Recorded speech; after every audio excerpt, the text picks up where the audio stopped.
If you would like, we will turn to the book of Deuteronomy today. Fifth book of Moses. In Hebrew terms, the Torah. Greek translation, the Pentateuch. Still highly regarded from those who practice Judaism, the people of Israel. Important enough that Jesus quoted from it from more than any other book he quoted from, I believe, what our last study was. And that just goes to show that it was important enough to Jesus. And in the first chapter of it, in the first verse, I think it's, these be the words. These are going to be the words of Moses to the Israelites. And this is that second generation, if you'll remember. The first generation didn't make it, and all except Joshua and Caleb. And so this new generation that's getting ready to go into the promised land, Moses is revisiting the law, and he's repeating the history to the Israelites here as they stand ready to go over into the promised land. And it's not going to be all just a cakewalk going into this promised land. They're going to have to fight when they go into the promised land. So it's not going to be easy. It's not going to be an easy march for this new generation of people. So Moses is reviewing that, and I think we got to chapter 1. I think we read 19 through 28 of chapter 1. And if I remember, that's some of the history lesson there of what they've had to deal with. And they were going to, this is when they went and spied out the land. This is the first generation. Let me see here. I see 19 through 28. Let me pick up here. Yeah, Israel at Kadesh Barnea. So this is where they made that mistake when they lost their faith and they did a recon mission. You can look at that two ways. God didn't tell them specifically they needed to recon the land, but they did it anyway. Moses, I guess he seemed to think that, well, at least they're showing enough interest, in most terms, it would be beneficial to anybody to go check out the scene, survey the scene of where you're going, especially with 6 million people. But the report they came back with did not go with what God's instruction had. They used that recon mission as a failure. So they spend the next 38 years wandering in the wilderness. And now we're at that point. New generation, Moses is relaying this to them, so we're going to pick up here. And I'm going to read, and just so you know, a lot of reading in this chapter, the rest of chapter 1 and chapter 2. Moses does a really good job of explaining this history lesson, so to speak, to these people. So it's going to be a lot of reading on my part. The commentary it's kind of like a sermon from Moses. He does a really good job of telling them what's going on and what happened, And he's making sure they're informed as they go in here, because you got to remember, Moses is in his twilight years right here. It's about over. His race is about run. So he's doing all he can for this new generation to go into the promised land. He's educating them, so to speak. He's letting them know the things that God's about to ask you to do, it can be done. And the miracles of your forefathers, they were witness to those miracles. And they've already had a battle or so, and he's reinforcing them. He's giving them a pep talk, so to speak, getting them ready. And he's going to appoint the leader to take his place. That's going to be Joshua. That's in the upcoming book. So we're in this transition period right now of where they've been out of the land for the first 4 books. And now we're kind of like bridging over. Moses is bridging over right here, about to go into the promised land, with Joshua's about to lead them into the promised land. This book is kind of like a bridge for them, getting them ready. They're about to cross over into that promised land, so to speak. So it's an educational time. So I'm going to read 29 through 39. Then I said unto you, dread not, neither be afraid of them. Who's they not to be afraid of? Those giants again. Those giants that put fear into them when they looked up into that promised land of Canaan on that first recon mission from Kadesh Barnea. He's telling them, dread them not like your forefathers did. God's going to fight for them here. All right. The Lord your God, which goeth before you, he shall fight for you, according to all that he did for you in Egypt before your eyes.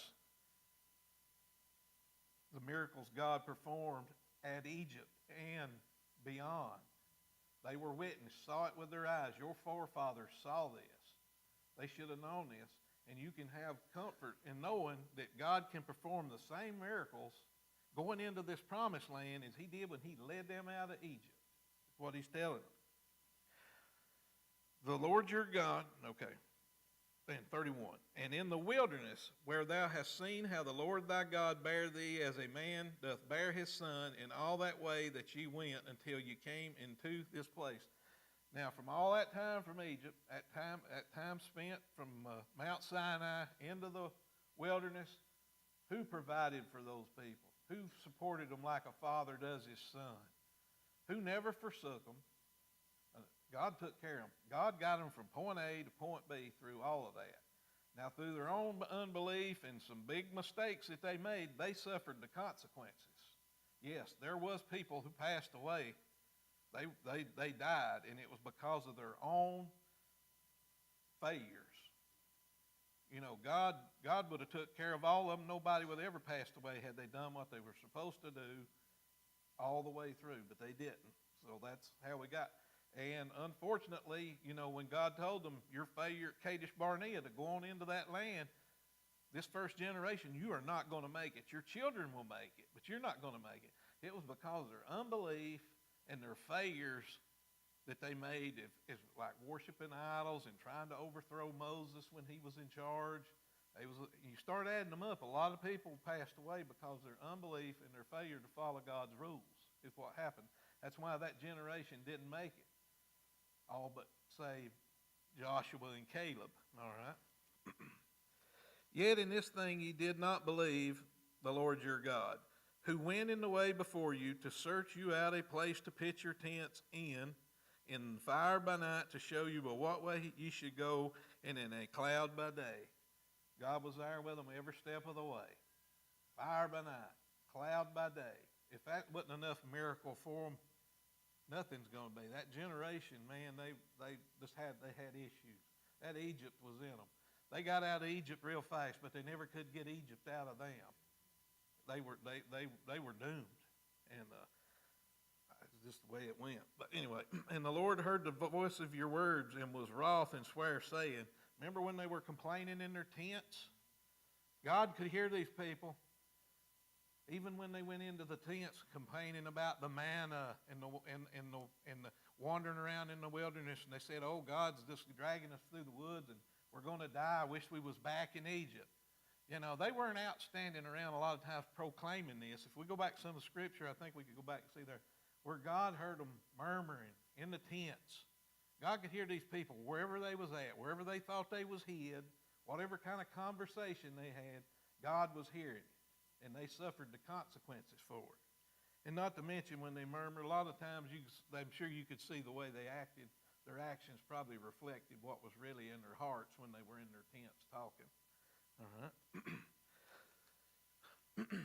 And God says in verse 35, surely there shall not one of these men of this evil generation see the good land which I swear to give unto your fathers, save Caleb and the son of Jehunah. He shall see it, and to him will I give the land that he hath trodden upon, and to his children, because he hath wholly followed the Lord. And we're going to get into some good reading about Caleb when we get to Joshua. When he goes into Horeb, they've got some battles to fight in that land. So we're going to read more about Caleb. Also the Lord was angry with me for your sake, saying, thou shalt not go in thither. So we know Moses cracked when he struck the rock and said, what was it, you rebels? Must you complain about water? And he said, we going to give you water, which he usurped some of the God's authority and praise when he said we. He should have said God. So Moses is going back and telling them, this is how it went down with me. This is why I'm not going to be able to go over into the promised land with you. Moses has been around, 120 years now, 40 years in Egypt, 40 years in the desert, now 40 years of marching in the wilderness and going into the promised land. If he's not a prime example to this new generation when he tells them, these are the words, this is what happened to your forefathers, this is what happened to me, is what Moses is telling them. This is where I failed. This is why I'm not going into the promised land. So he's giving them so much advice right here, firsthand advice. And unfortunately, there'll be some, I'm sure, don't listen to it. That's the way it goes a lot of times. But as we read, they make it into the promised land. They may not always. We're going to have one that maybe takes some spoils at Jericho when he shouldn't.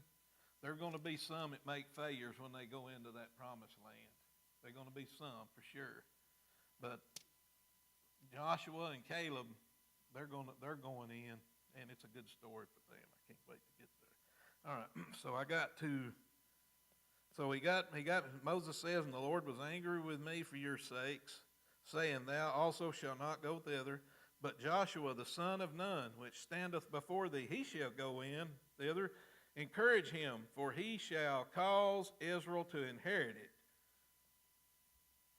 He's going to be the leader. So Moses is leaving no room for doubt here as they get ready to go into the promised land. Who's going to be in charge? It's going to be Joshua.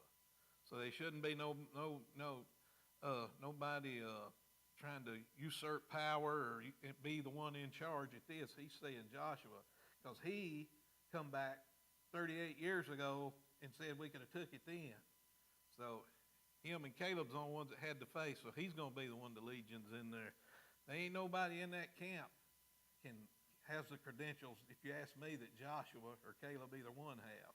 If anybody needs to be in charge, it's one of them two guys right there. So Moses is making that clear.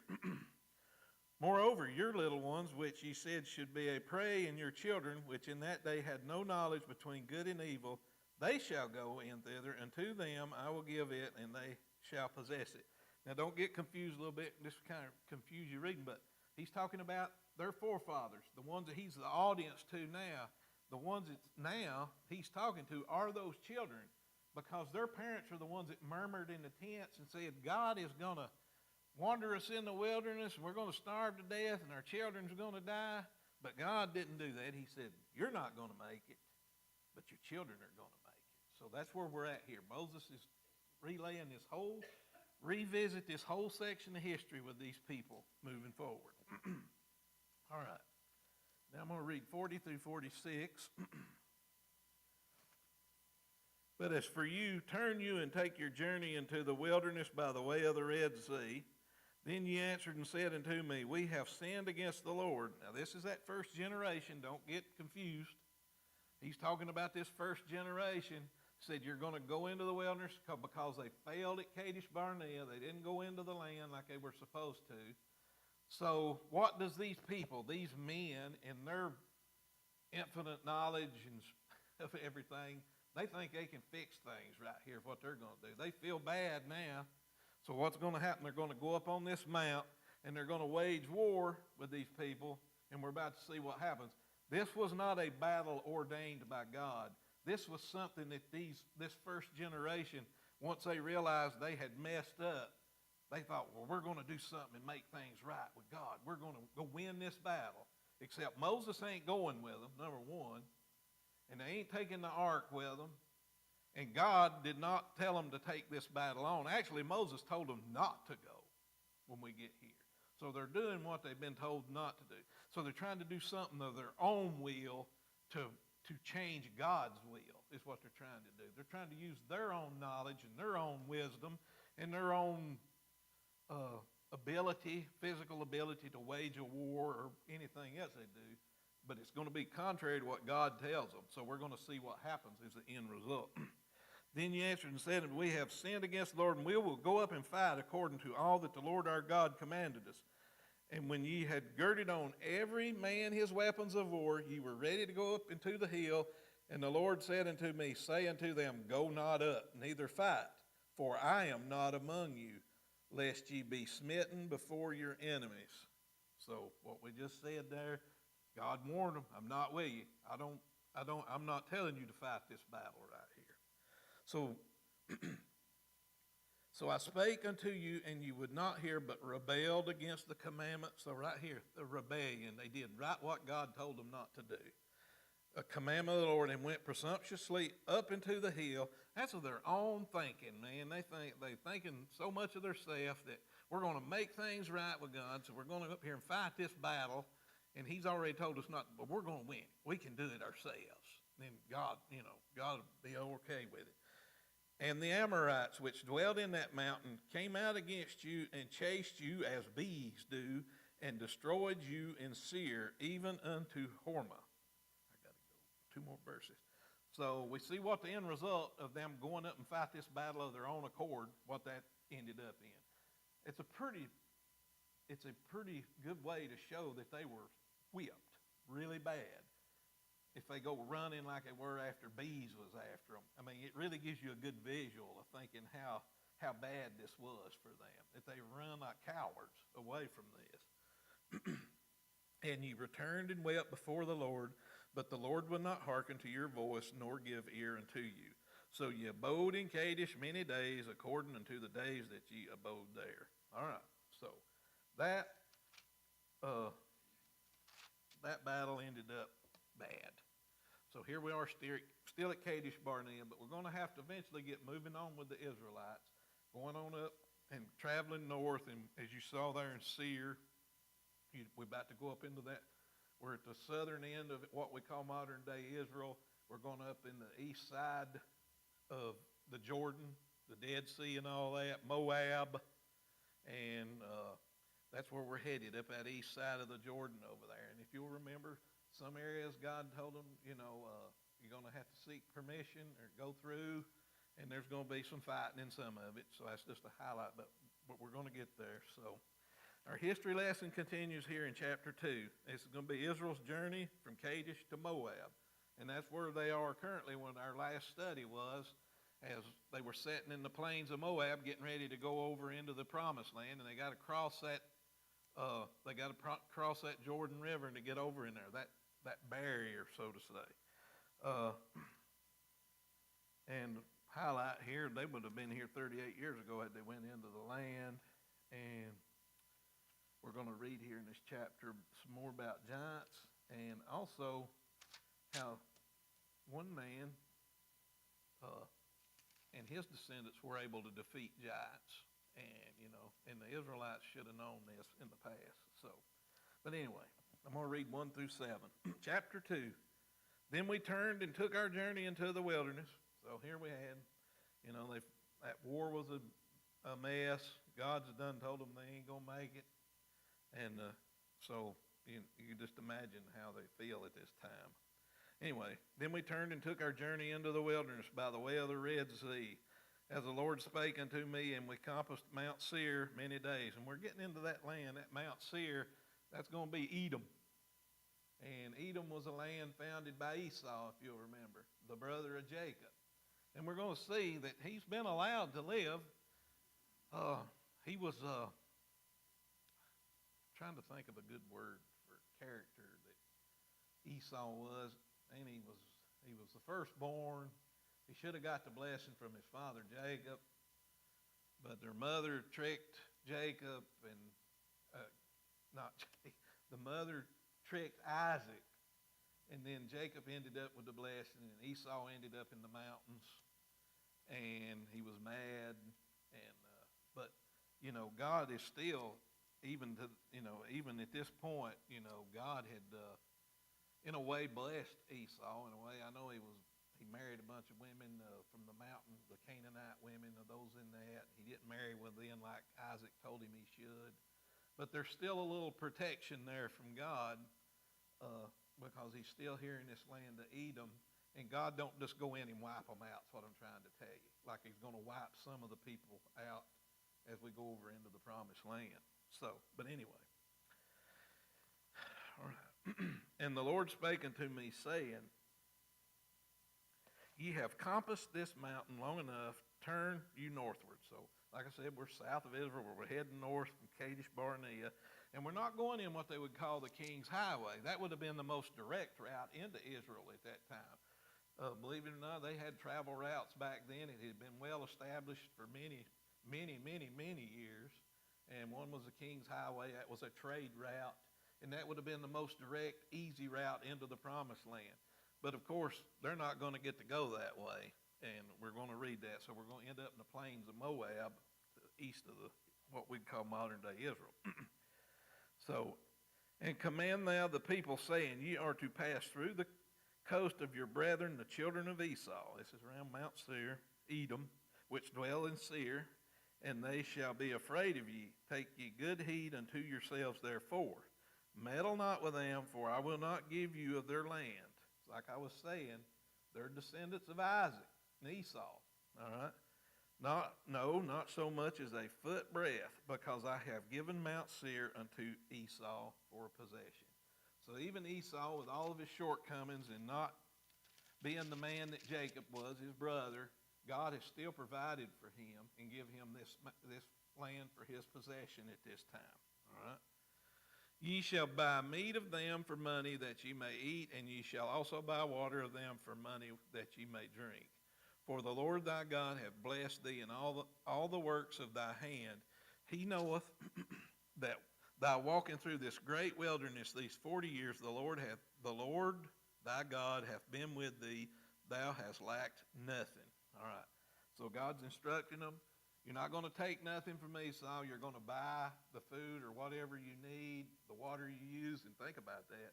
You got all these people. Water's going to be a pretty precious commodity in that part of the world. So they're going to have to pay for it as they're traveling through here. All right. Now I'm going to read 8 through 15. And when we pass by from our brethren, the children of Esau, calling them their brethren, of course, that's part of the family. And we passed by from our brethren, the children of Esau, which dwelt in Seir, through the way of the plain from Eloth and from Ezon-Geber, we turned and passed by the way of the wilderness of Moab. And the Lord said unto me, distress not the Moabites. Now, why not the Moabites? Maybe we'll find out here. Neither contend with them in battle, for I will not give thee of their land for a possession, because I have given Ar unto the children of Lot for a possession. All right, there again, this is part of that family of Abraham, if you remember. So God is telling them, you can't wipe these people out. You're not going to take their land, because it's been set aside for them, Lot's descendants. And, of course, that was the nephew of Abraham, getting way back there. So another thing to remember, all these lands, in contention now, and you can look at the map, you see Jordan, what you call modern-day Jordan, in Syria. Even that Jordan, this land, this area was claimed by Abraham's descendants, Lot over there from back then. And you look at the modern-day powers, how they meddle in the things of God. God defines the boundaries of everything, but man meddles around and changes it, just like that country, Jordan. That should have been Israel's land before they meddled into that and made that a country of Jordan. And you're going to see other parts like Horeb. If you do a little study, you'll see like Horeb, Mount Hermon in there. They've divided that up in two parts. A big part of it is Islamic, and a little bit of it's in Israel territory now, but I'm getting off track, so I get off of that. But it just goes to show you the things that's mentioned here in God's Word this many thousands of years ago is still relevant today, and you see how they fight over God's land and try to divide it up amongst themselves and meddle in it all the time. After all this time, and you can't tell me that the powers of this world ain't trying to defeat, even to cause problems for God's people at this time. They're still digging and meddling into it. But anyway, that's a different story altogether. All right, so I got a little bit more time. Okay, so we're wilderness of Moab, and the Lord said unto me, distress not the Moabites, neither contend with them in battle, for I will not give the other land for your possession, because I have given Ar unto the children of Lot for a possession. And the Emims, that dwelt therein in times past, a great people, and many as tall as the Anakims, which also were counted giants at the Anakims, but the Moabites called the Emims. The Horims also dwelt in Seir, that's down in Esau's land, before time, but the children of Esau succeeded them when they destroyed them from before them and dwelt in their stead as Israel did unto the land of his possession, which the Lord gave unto them. So, Moses is telling this new generation right here, fear not as you go into this promised land. Fear not of these giants, men of stature that's over there, these people that your forefathers were afraid of, because even Esau was able to defeat these people when God gave him that land down there. So the Israelites are being told, some of your family, distant family, that family from Esau, was able to defeat these giants. And so this is proof to them that they should be able to do it as well moving forward. All right, got a couple more verses and I'll be done. All right. Now rise up, said I, and get you over the brook Zered, and we went over the brook Zered. And the space in which we came from Kadesh Barnea until we were come over the brook Zered was 38 years, until all the generation of men of war were wasted out from among the host, as the Lord sware unto them. For indeed the hand of the Lord was against them to destroy them from among the host until they were consumed. And God kept his word that he had gave them 38 years ago because of their failure at Kadesh Barnea and failed to go in and take the land. And that's those final couple of verses there was just reiterating that to the new generation that God was true to his word, and during that 38 years time, all those men were passed away, and they'll not go into the promised land save Joshua and Caleb. I'll dismiss us with a prayer.